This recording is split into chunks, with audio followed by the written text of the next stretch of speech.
अस्सलाम वालेकुम, मैं हूं मुज़म्मिल ख़ान और आप देख रहे हैं मुझे मकान शॉप के यूट्यूब चैनल पर। जैसा कि आपको पता है कि मकान शॉप एक प्रॉपर्टी पोर्टल है जिस पे सेलर और बायर जो हैं वो अपनी प्रॉपर्टी की लिस्टिंग करते हैं और प्रॉपर्टी को सेल परचेज़ करते हैं। इसके साथ साथ मकान शॉप नेशनल लेवल और इंटरनेशनल लेवल पर भी इन्वेस्टमेंट वगैरह को डील कर रहा है। और आज जैसे कि आपको पता है कि मकान शॉप के यूट्यूब चैनल पे हम आपके लिए प्रॉपर्टी से जुड़ी हुई तमाम तर मालूमात लेकर आते रहते हैं। और आज का जो टॉपिक है वो है blue world city. Blue world city के बारे में आपको पता है कि काफ़ी कंट्रोवर्शियल वो सोसाइटी है। कभी कुछ उसके बारे में सुनने के लिए आ रहा होता है और जो इन्वेस्टर है वो परेशान भी रहता है और जिसने इन्वेस्टमेंट वहाँ पे की हुई है वो भी बस परेशान रहता है कि उसकी जो इन्वेस्टमेंट है वो डूब जाएगी या उसको फ़ायदा होगा। तो ये तमाम तर जो डिस्कशन है ये हमारे साथ मैडम रोमाना जो है वो मौजूद हैं, जो कि हमारे यहाँ पे हमारी टीम मेंबर भी हैं और बड़ी ये रिसर्च भी करती हैं सोसाइटीज़ पे। तो मैम, ब्लू वर्ल्ड सिटी के बारे में आप देखने वालों को ज़रा बताएं। ब्लू वर्ल्ड सिटी जो है ये इन्होंने एनओसी के लिए आरडीए में दरख्वास्त दी थी जो कि मंजूर नहीं हो सकी। अलबत्ता इनके अपार्टमेंट्स को जो है वो क्लियरेंस मिल गई थी, लेकिन उन्होंने अपार्टमेंट्स पे भी कोई अभी तक काम वगैरह शुरू नहीं किया। ये है कि उन्होंने लेआउट प्लान अपना जो है वो आरडीए को जमा करवाया था जिसके ऊपर उन्हें क्लियरेंस मिल गई थी, लेकिन एनओसी अभी तक इशू नहीं हुआ। आरडीए की जानिब से कहना ये है कि इन लोगों के पास जो लैंड जिसका लेआउट प्लान इन्होंने सबमिट करवाया है उसकी मलकियत नहीं है, जबकि ब्लू वर्ल्ड सिटी का बयान कुछ और है कि वो कहते हैं कि आरडीए जो है वो हमारे साथ ज़ाती दुश्मनी की बिना पर इस तरह कर रही है, ज़ाती मसाइल हैं। जबकि आरडीए ने इस हवाले से इस बात को मुस्तरद कर दिया है। अलबत्ता ये है कि अब देखते हैं कि आरडीए की जानिब से और जो नैब में केस चल रहा है, सुप्रीम कोर्ट में केस चल रहा है, उसके बाद क्या फ़ैसला आता है। अच्छा, दूसरा हमने एक चीज़ देखी जब कुछ दिन पहले आप भी हमारे साथ, जब हमारी टीम गई थी कैपिटल स्मार्ट सिटी, तो कैपिटल स्मार्ट सिटी से कुछ फासले पे जो है ब्लू वर्ल्ड सिटी है, मेन चक्री रोड के ऊपर। अगर हम इस्लामाबाद से बात करते हैं और मोटरवे से जाते हैं तो भी एक अच्छा खासा जो वहाँ पे इन्वेस्टर है, अगर वो रहने के उसमें पर्सपेक्टिव में वहाँ पे इन्वेस्ट कर रहा है कि वो कल को घर बना के वहाँ पे रहेगा, तो आपको नहीं लगता कि वो खासा दूर है? फ़िलहाल तो ये मेन अगर हम देखें इस्लामाबाद से इसका रास्ता तो काफ़ी दूर है, लेकिन कहा जा रहा है कि जब रिंग रोड बन जाएगी तो ये फ़ासला काफ़ी कम हो जाएगा और आने जाने का इतना इशू नहीं होगा और ट्रैफिक भी का भी मसला सॉल्व हो जाएगा। तो लेट्स सी कि रिंग रोड बनने के और बाद ये जो अब्दुल्ला सिटी है, गालिबन उसके साथ अब्दुल्ला सिटी है, ब्लू वर्ल्ड सिटी के अब्दुल्ला सिटी के जो मालकान हैं और जो ब्लू वर्ल्ड सिटी वाले हैं, इनका आपस में क्या क्लैश चल रहा है? एक ई मैगज़ीन है, उसके अंदर एक आर्टिकल रिसर्च आर्टिकल पब्लिश हुआ था। उसके मुताबिक ब्लू वर्ल्ड सिटी और अब्दुल्ला सिटी जो ज़मीन है वहाँ एरिए में, वो दोनों क्लेम करते हैं कि ये ज़मीन हमारी है। इस हवाले से उन लोगों के बीच में एक गैंग वॉर भी हुई, फायरिंग वगैरह हुई, जिसके बाद जो आरडीए है उसने दोनों के ख़िलाफ़ एक एफआईआर कटवाई थी और उसके ऊपर भी आगे केस चल रहा है।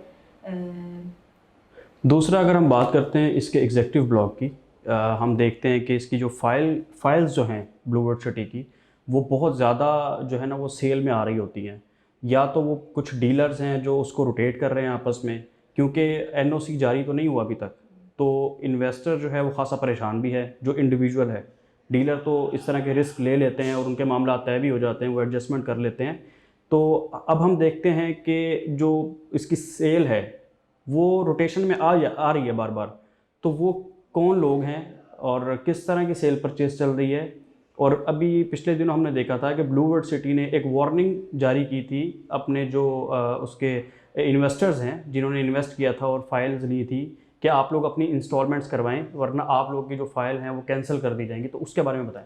देखिए, ब्लू वर्ल्ड सिटी लॉन्च हुई थी 2017 में। उस वक्त इसको कोई भी नहीं जानता था। फाइलें वगैरह बिकना शुरू हुई जब इनके पास थोड़ी सी अमाउंट आ गई, तो 2018 में ब्लू वर्ल्ड सिटी ने अपनी बहुत मार्केटिंग वगैरह की और फिर इस्लामाबाद की, रावलपिंडी की बड़ी सोसाइटीज़ में ब्लू वर्ल्ड सिटी का नाम आना नहीं, शुरू हो वो हम गया। देख रहे और हैं कि शाहिद अफरीदी को भी उधर से एक तुर्क ड्रामा एक चला था, अर्तुगल वाला, तो उसके भी काफ़ी जो एक्टर्स थे तो वो भी आए थे इसकी मार्केटिंग के लिए। जी, वो हमने काफ़ी कुछ देखा है, और मार्केटिंग तो बहुत ज़्यादा कर रहे हैं। मार्केटिंग इन्होंने जो है एनओसी हासिल करने अभी हासिल नहीं हुई थी और मार्केटिंग शुरू कर दी जो कि गैर कानूनी है। आरडीए ने इस बात के ऊपर भी इनको वार्निंग जारी की, उन्होंने आवाम को भी आगाह किया कि किसी भी ऐसी सोसाइटी में इन्वेस्ट ना करें जिसकी एनओसी अप्रूव नहीं हुई। लेकिन पाकिस्तान में कल्चर ये है कि जब भी कोई सोसाइटी बनती है वो एनओसी लेने से पहले ही मार्केटिंग स्टार्ट कर देती है, फाइलें बेचना शुरू कर देती है और लोग इसलिए वहाँ पे इन्वेस्ट कर देते हैं कि कोई बात नहीं, अभी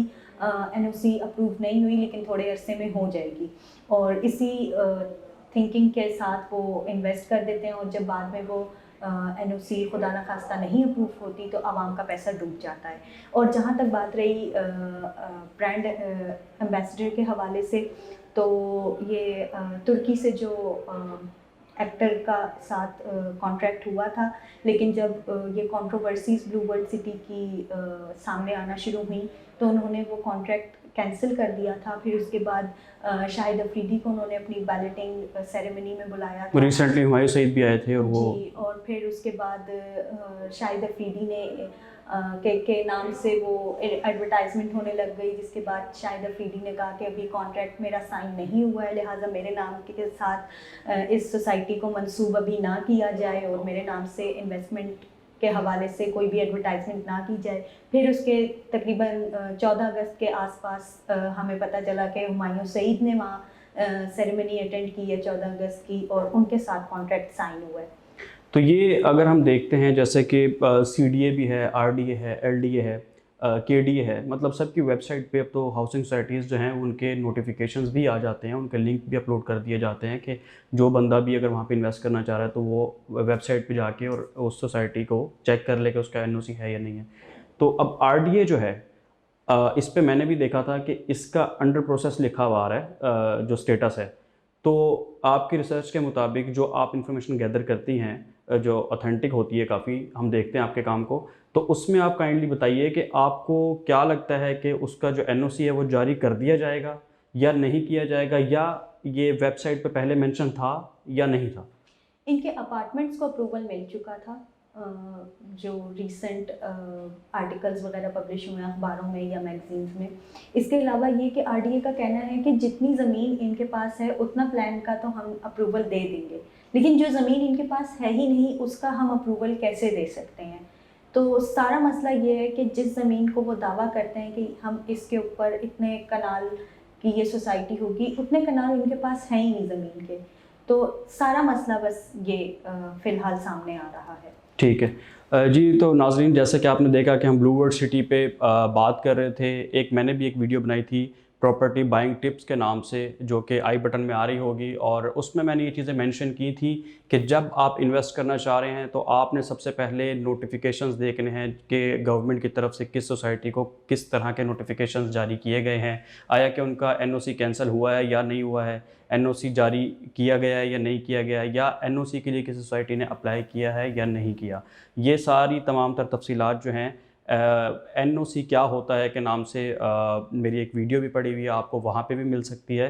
तो यहाँ पे इन्वेस्टर जो ब्लू वर्ल्ड सिटी के हैं या इन्वेस्ट करने जा रहे हैं तो काइंडली आप सही तरह से वेरिफिकेशंस करने के बाद जो है उसको इन्वेस्ट कीजिएगा, ताकि आपकी इन्वेस्टमेंट डूब ना जाए और आप एक सेफ़ सोसाइटी में इन्वेस्ट कर सकें। तो मुझे दीजिए इजाज़त, खुदा हाफ़िज़।